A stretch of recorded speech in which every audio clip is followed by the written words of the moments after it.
جے مسیح کی مسیح میں آپ سب کو میرا سلام۔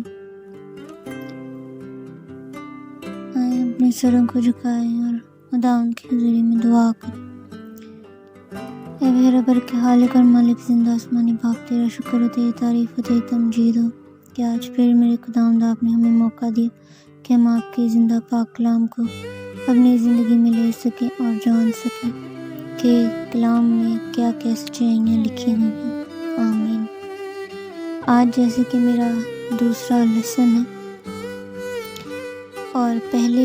ویڈیو پہ بہت زیادہ ویو ہے، اس کے لیے میں آپ کا شکریہ ادا کرتی ہوں۔ یہ خاص کر بچوں کے لیے جو بچے سنڈے اسکول نہیں جاتے، جو بچے کلام نہیں سیکھ رہے یا نہیں گھر پہ انہیں کوئی نہیں سکھا رہا، یہ ان کے لیے خاص کر ویڈیو بنا رہی ہوں، مقصد بھی یہی ہے۔ اور آج ہم دیکھیں گے، ہم نے پیدائش کی کتاب میں سے شروع کیا تھا کہ خدا نے سب سے پہلے زمین اور آسمان کو بنایا اور سب کچھ کو خدا نے خلق کیا، کریٹ کیا۔ اس کے بعد خدا نے انسان کو بنایا، اس میں ہم نے پچھلی ویڈیو میں سارا کچھ سنا اور دیکھا بھی۔ آج میں بات کروں گی کہ خدا کی ہم سے جدائی کس طرح ہوئی اور کس طرح خدا کو ہم غصہ دلاتے ہیں۔ تو جس طرح سے ہم کلام میں رہنمائی حاصل کرتے ہیں کہ خدا نے جب انسان کو بنایا تو خدا نے سارے کل دنیا کے جانوروں اور جو چیزیں خدا نے بنائی تھی ان پر انسان کو حق دیا، اختیار دیا کہ یہ ساری اس کے لیے۔ تو اس کے بعد جب خدا نے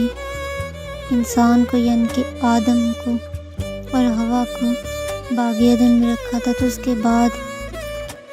خدا نے وہاں پر نیکی اور بدی کا درخت بھی لگایا تھا، جس میں سے آدم کو یہ بھی کہا گیا تھا کہ نہ اس پھل میں سے کھائے اور نہ وہاں جائے، اور حوا کو بھی، لیکن انہوں نے نافرمانی کی، اور یہ جیسا کہ آپ سب جانتے اور آپ نے پڑھا بھی ہو بائبل میں سے۔ اور جب انہوں نے نافرمانی کی تو انہوں نے سزا بھی نافرمانی کی پائی۔ جب ان سے خطا ہوئی، جب ان سے گناہ ہوا، جب انہوں نے گناہ کیا تو خدا کو ان پر غصہ ہے، خدا نے ان کو باغ عدن میں سے نکال دی۔ اسی طرح آج بھی ہم اگر کوئی گناہ کرتے ہیں، خطا کرتے ہیں، تو ہم خدا کو غصہ دلاتے ہیں۔ جیسے کہ حوا کو وہ پھل جو پیڑ پر لگا تھا وہ بہت زیادہ خوشنما نظر آیا اور انہوں نے وہ کھایا، اور اس کے پیچھے جو وجہ رہی ان کو شیطان نے ورگلایا۔ شیطان نے ان کو کہا کہ یہ کھائیں، اور شیطان نے ان کو گناہ کرنے پر مجبور کیا، کیونکہ جب انہوں نے پہلی بار دیکھا تو انہوں نے نہ چاہا کہ وہ کھائیں، لیکن شیطان نے انہیں یہ بہکایا، اور شیطان کے بہکاوے میں آ کر انہوں نے یہ کیا اور انہوں نے یہ کھایا تاکہ وہ گناہ میں پڑے۔ اور سب سے پہلا گناہ وہی تھا جب انہوں نے وہ بات مانی اور تب وہ گناہ میں پڑ گئے۔ اس کے بعد انہوں نے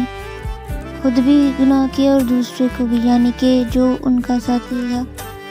آدم تھا، ان کو بھی انہوں نے ساتھ میں گناہ کروایا، یعنی کہ وہ پھل کھلایا اور انہوں نے وہ کھا بھی لی۔ اس طرح خدا کو بہت برا لگا، اور اس طرح خدا نے بہت زیادہ اس چیز کی مذمت کی۔ اس طرح خدا نے ان کو باغ عدن میں سے نکال بھی دیا، اور اس طرح خدا نے ان کے اور خدا کے بیچ ایک بڑی جدائی کی دیوار کھڑی ہو گئی،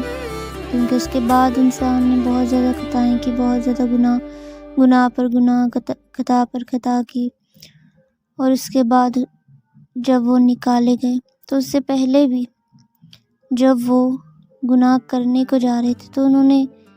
یہ نہیں سوچا کہ یہ گناہ ہے، کیونکہ تب وہ گناہ سے واقف نہیں تھے، تب انہوں نے کوئی گناہ نہیں کیا تھا، نہ کوئی خطا کی تھی، لیکن جب انہوں نے وہ گناہ کیا تو تب وہ گناہ سے واقف۔ اس کے بعد تمام انسان میں گناہ بھی پیدا ہو گیا، تب ساری انسانیت میں جھوٹ اور جو بھی گناہ کی چیزیں ہیں وہ انسان میں آ گئی۔ لیکن خدا کی محبت ہمارے لیے سچی ہے، اور خدا ہم سے سچی محبت رکھتے ہیں۔ اس وقت بھی خدا اگر چاہتے تو انسان کو ہلاک کر سکتے تھے، انسان کو بالکل برباد کر سکتے، تباہ کر سکتے تھے، اسی وقت ان کو سزا دے سکتے تھے، لیکن خدا نے صرف اور صرف ان کو باہر نکالا اور ان پر کچھ قانون جو کلام میں لکھے ہیں وہ ان پر پابند ہوئے کہ انہوں نے کس طرح اس زمین میں رہنا ہے، کیا کرنا ہے، کس طرح انہوں نے محنت مشقت کرنی ہے، کیا انہوں نے کرنا ہے، کیا انہوں نے نہیں کرنا۔ یہ سب کچھ ہمیں بائبل مقدس میں سے لکھا ہوا ملتا ہے۔ اور آج بھی اگر ہم دیکھیں کہ ہم کسی بھی بہکاوے میں آ جائیں یا کسی بھی ایسی خوشنما چیز کو دیکھ لیں یا کسی ایسی خوشنما چیز کی طرف جو ہمیں اٹریکٹ کرتی ہے وہاں چلے جائیں، تو آج ہم بھی جو شیطان کے بہکاوے میں ہیں آ جائیں گے، اور آج ہم بھی شیطان کے بہکاوے میں آ کر خود بھی گناہ کریں گے اور اپنے ساتھ کے لوگوں کو بھی، اپنے ساتھیوں کو بھی گناہ کروائیں گے۔ اس طرح خدا کو بھی ہم غصہ دلاتے ہیں، خدا کو بھی ہم ایک نافرمانی کرتے ہیں جو ہمارے لیے آج نافرمانی کرنے کا بہت زیادہ لوگ کر رہے ہیں، اور دنیا داری آج کر رہی ہے نافرمانی۔ لیکن ہم جو کلام ہمارے پاس ہے، جو ہمیں کلام میں بتایا گیا ہے کس طرح چلنا ہے، کس طرح نہیں چلنا، آج ہمارے پاس جب کلام ہے اور ہمیں اس میں سے احکام مل جاتے ہیں کہ ہمیں کس طرح اپنی زندگی کو بسر کرنا، تو نافرمانی کی ہمارے پاس کوئی گنجائش نہیں رہتی کہ ہم نافرمانی کریں، اور جو ہمیں چیز خوشنما نظر آئے یا جو چیز اچھی نظر آئے ہم اسی کے پیچھے جائیں یا اسی کے پیچھے بھاگیں، بلکہ ہمیں یہ دیکھنا چاہیے کہ ہم نافرمانی نہ کریں بلکہ خدا کی باتوں کو مانیں، اور جو ہمیں چیزیں اچھی لگتی ہیں اور خدا کو اچھی نہیں لگتی، یہ ضروری نہیں کہ ہم وہی چیزوں کو لینا شروع کر دیں، بلکہ خدا کی مرضی کو اپنے اندر پورا کریں اور خدا کی مرضی کو ہی پورا کرنا اور کرتے رہنا چاہیے، کیونکہ خدا کو وہ چیزیں پسند ہے جو خدا کی نظر میں بھلی ہیں، اور وہی ہمارے لیے بھی بھلائی پیدا کرتے ہیں، نہ کہ بریائی۔ لیکن جو چیزیں ہمیں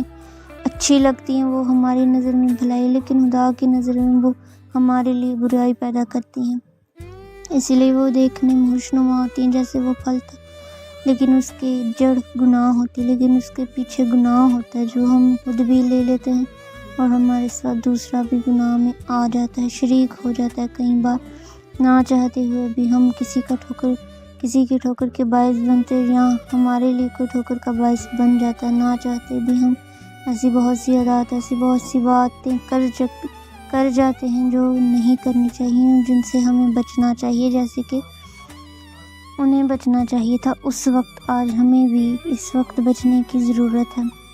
جس طرح انہوں نے بچنے کی ضرورت تھی، لیکن وہ پھر بھی شیطان کے بہکاوے میں آ گئے۔ آج ہمیں شیطان سے بچ کر رہنا چاہیے،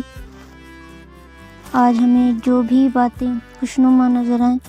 اس سے ہمیں کنارہ کشی کرنی چاہیے، اور ہمارے لیے آج کا لیسن، آج کا سبق یہی ہے کہ ہمیں خدا کی نافرمانی نہیں کرنی چاہیے۔ خداوند آپ سب کو برکت دے، آمین۔